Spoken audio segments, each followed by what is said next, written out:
Dėl Vokietijos markės infliacijos ir nuolatinio jos vertės kritimo Lietuvos ūkis atsidūrė sudėtingoje situacijoje.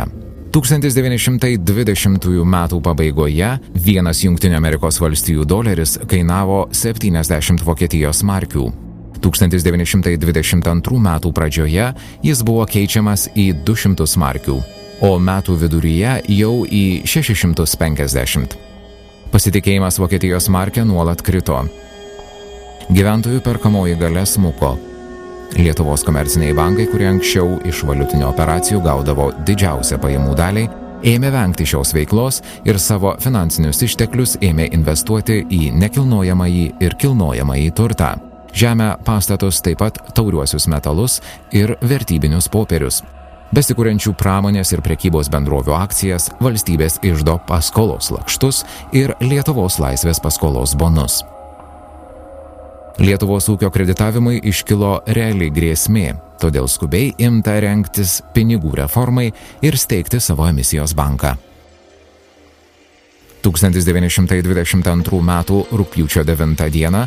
steigiamajame Seime priimtas piniginio vieneto įstatymas, kurį pasirašė einantis Respublikos prezidento pareigas steigiamojo Seimo pirmininkas Aleksandras Stulginskis ir ministras pirmininkas Ernestas Galvanauskas.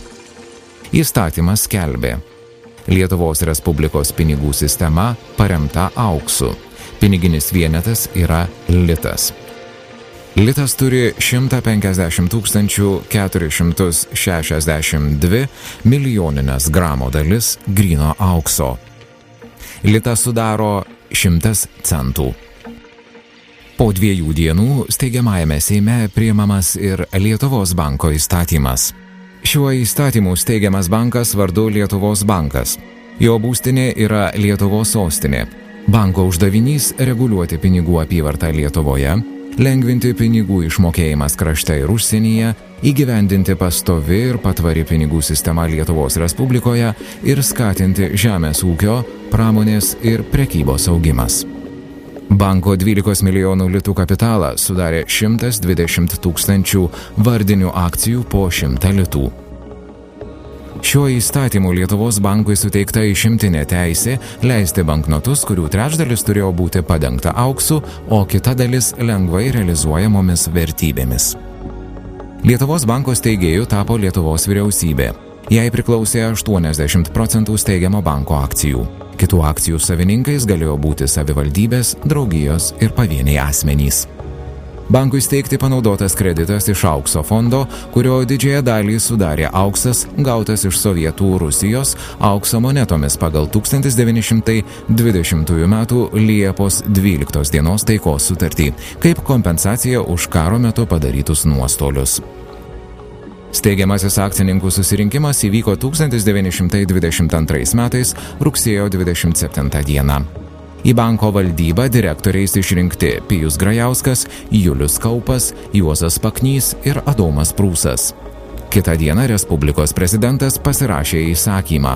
Pasirėmęs valstybės konstituciją 49 paragrafu ir ministerio pirmininko teikimu, paskiriu profesorių Vladą Jurgutį Lietuvos banko valdytoju nuo šių metų rugsėjo mėnesio 28 dienos. Kitu tos pačios dienos aktu Adomas Prūsas paskirtas Lietuvos banko valdytojo pavaduotoju. Netrukus vyriausybės žiniose skelbiamas įsakymas. Vadovaudamasis Lietuvos piniginio vieneto įstatymo 2 paragrafu, šiuo skelbiu, kad nuo 1922 metų spalio mėnesio 1 dienos įvedamas naujas piniginis vienetas litas. Pasirašo Petrulis, finansų, prekybos ir pramonės ministeris.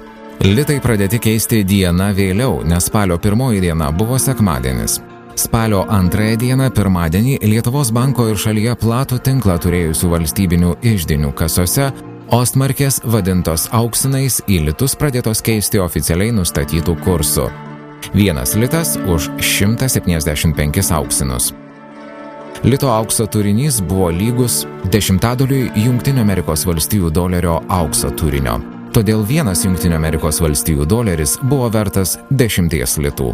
Piniginio vieneto įstatymas numatė apyvartoje esančius mokamuosius ženklus pakeisti litais per 3 mėnesius nuo piniginio vieneto įvedimo dienos. Gyventojai neskubėję turėtų auksinų išsikeisti į litus ir netikėję naujos nacionalinės valiutos patikimumu patyrė didelių nuostolių. Dažnai per vieną dieną auksinų vertė lito atžvilgiu nuvertėdavo keliomis dešimtimis auksinų, nes krintant Vokietijos markės kursui Jungtinių Amerikos valstijų dolerio atžvilgiu keitėsi ir auksinų kursas. Mėnesio pabaigoje jis nukrito iki 500 auksinų už litą, o metų pabaigoje vienas litas jau buvo keičiamas į 850 auksinų. Lietuvos bankas, siekdamas didinti pasitikėjimą naująją valiutą, priėmė nutarimą neišleisti į apyvartą nė vieno lito 100% nepadengto aukso ar užsienio valiutos atsargomis. Šio nutarimo buvo griežtai laikomasi, o kartais banknotų padengimas vien auksu sudarė daugiau kaip 120%. Vykdant pinigų reformą bankuose, kitose kredito įstaigose, valdžios institucijose buvo atliekamas didžiulis darbas.